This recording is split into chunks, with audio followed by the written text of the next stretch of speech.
So hi guys, welcome to the channel. So guys, हर सफ़र की एक कहानी होती है, लेकिन कुछ कहानियाँ सिर्फ सफ़र नहीं होती, वो एक रेवोल्यूशन होती हैं। आज हम बात करने वाले हैं एक ऐसे वेब3 प्रोजेक्ट की जिसका नाम आज पूरी क्रिप्टो दुनिया में गूंज रहा है। जी हाँ, मैं बात कर रहा हूँ इंटरलिंक लैब्स की। एक ऐसा प्रोजेक्ट जिसका विजन सिंपल नहीं, इम्पॉसिबल लगता है।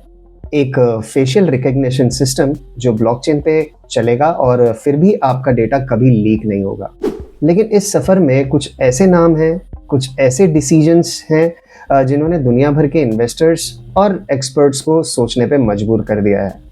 तो तैयार हो जाओ, क्योंकि आज हम खोलने जा रहे हैं इंटरलिंक लैब्स के पीछे छुपे मिस्ट्री, लीडरशिप और टेक्नोलॉजी के सीक्रेट्स।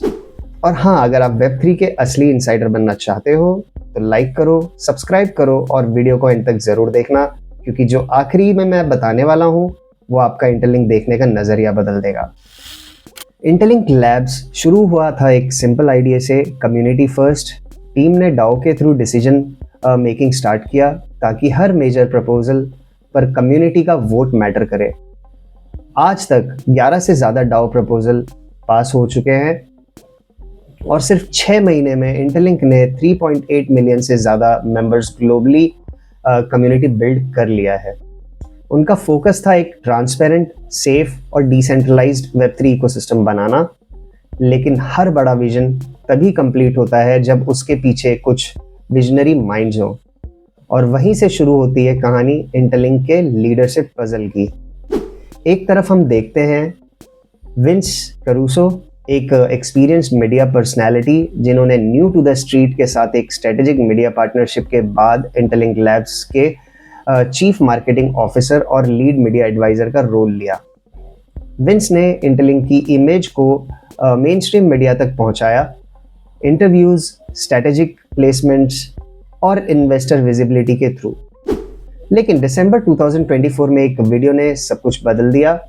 बैंकॉक के कराटे कॉम्बैट 2024 इवेंट में वेब3 टीवी के एडल भूटन ने इंटरव्यू किया एक नए नाम के साथ जिसका नाम था जिमी हो, जो खुद को CMO ऑफ इंटरलिंक लैब्स बता रहे थे। अब यहाँ से क्वेश्चन उठने लगे, आखिर इंटरलिंक का रियल CMO कौन है? विंस करूसो या जिमी हो? क्या ये लीडरशिप रीस्ट्रक्चरिंग का पार्ट है या एक डेलिबरेट PR स्ट्रैटेजी जिससे प्रोजेक्ट को अलग रीजन्स में रिप्रेजेंट करने के लिए मल्टीपल फेसेस यूज़ किए जा रहे हैं? एक चीज़ क्लियर है गाइस, इंटरलिंक के अंदर कुछ मेजर स्ट्रेटेजिक शिफ्ट चल रहे थे और वो अब पब्लिकली विजिबल हो रहे थे। लीडरशिप के कंफ्यूजन के बीच भी एक बात सबको इम्प्रेस करती रही, इंटरलिंक लैब्स का इन्वेस्टर बैकिंग। प्रोजेक्ट को सपोर्ट मिला था गूगल फॉर स्टार्टअप जैसे जाइंट से, और ये छोटी बात नहीं थी। गूगल बैक्ड स्टार्टअप का ट्रैक रिकॉर्ड बताता है वो सिर्फ उन आइडियाज़ में इन्वेस्ट करते हैं जिनके पास लॉन्ग टर्म डिसरप्शन पोटेंशियल होता है। यानी इंटरलिंक लैब्स कोई रैंडम क्रिप्टो प्रोजेक्ट नहीं था, ये एक टेक बैक्ड मूवमेंट था जिसमें वेब3 के साथ AI और प्राइवेसी दोनों को परफेक्ट फ्यूजन दिया था। और इसी फाउंडेशन ने प्रूव किया उनके सबसे फ्यूचरिस्टिक इनोवेशन का रास्ता, zero knowledge facial recognition KYC system. Interlink labs का ZK फेशियल KYC सिस्टम दुनिया का पहला ऐसा मॉडल है जिसमें फेस रिकग्निशन ब्लॉकचेन पे होता है, लेकिन यूज़र का आइडेंटिटी डेटा कभी पब्लिक ब्लॉकचेन पे स्टोर नहीं होता। ये पॉसिबल हुआ ज़ीरो नॉलेज प्रूफ्स के ज़रिए, एक ऐसी क्रिप्टोग्राफिक टेक्नोलॉजी जहां आप अपनी आइडेंटिटी प्रूव कर सकते हो बिना अपना पर्सनल डेटा शेयर किए।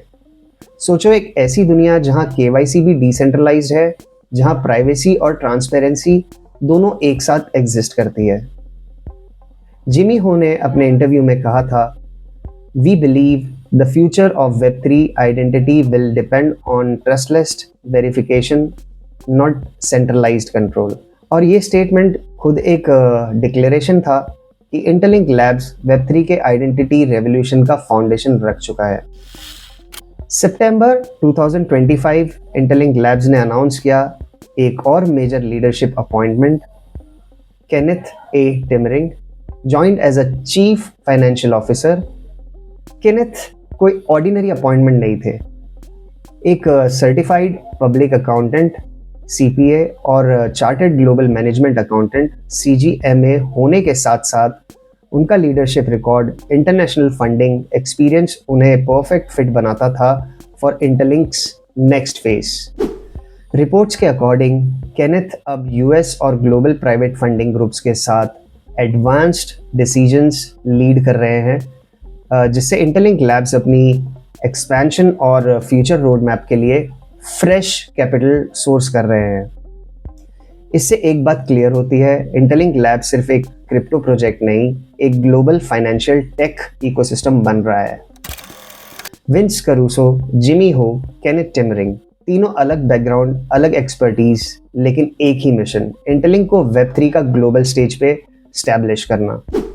ये लीडरशिप स्ट्रक्चर सिर्फ हायरार्की नहीं है, ये एक मल्टी लेयर्ड इकोसिस्टम है जहां मीडिया विजिबिलिटी, टेक्नोलॉजिकल इनोवेशन और फाइनेंशियल स्टेबिलिटी एक साथ ग्रो कर रहे हैं। तो सवाल ये है, क्या इंटरलिंक लैब्स वेब3 का नेक्स्ट इथेरियम बन सकता है, या ये एक लॉन्ग टर्म प्ले है जो global digital identity standards set करेगा? जो भी हो, एक बात पक्की है, इंटरलिंक लैब्स ने एक ऐसा फाउंडेशन रख दिया है जहां प्राइवेसी, टेक्नोलॉजी और कम्युनिटी गवर्नेंस एक लाइन में खड़ी हैं। अगर आपको लगता है ये प्रोजेक्ट सिर्फ एक और क्रिप्टो हाइप है, तो सोच बदलो। ये प्रोजेक्ट उन लोगों के लिए है जो कल का इंटरनेट डिज़ाइन कर रहे हैं। तो भाई, अगर आपको ये डीप ब्रेकडाउन पसंद आया हो तो चैनल को लाइक कर लो, कमेंट करना अपना ओपिनियन और सब्सक्राइब ज़रूर कर लेना, क्योंकि हम ऐसे ही वेब3 के न्यू प्रोजेक्ट्स आपके लिए लाते रहते हैं।